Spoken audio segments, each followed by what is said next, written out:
வணக்கம்.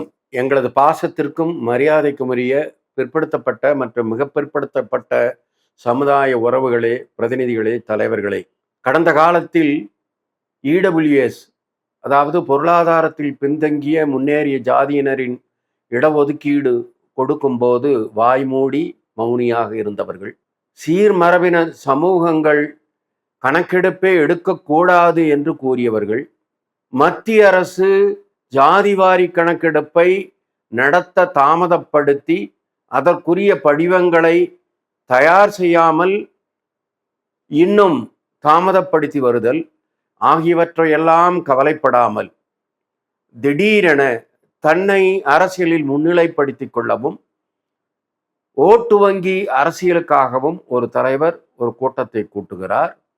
அந்த கூட்டத்தில் 10.5 தனி இடஒதுக்கீடு மற்றும் விகிதாச்சார இடஒதுக்கீடு, அதாவது ஜனத்தொகையை பொறுத்து இடஒதுக்கீடு ஆகிய கோஷங்கள் எழுப்பப்படுகின்றன.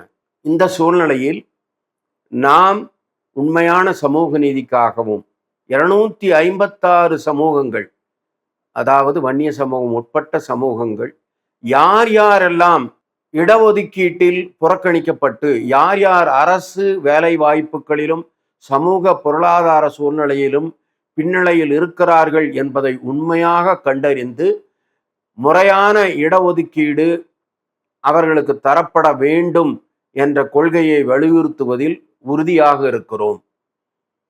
இந்த கோரிக்கையை முன்னிலைப்படுத்தி நாம் முன்னிலும் தீவிரமாக பணி செய்ய வேண்டிய சூழ்நிலைக்கு தற்போது உந்தப்பட்டிருக்கிறோம். அதற்குரிய காரணங்களை அடுத்த தொகுப்பில் சொல்கிறேன். நன்றி.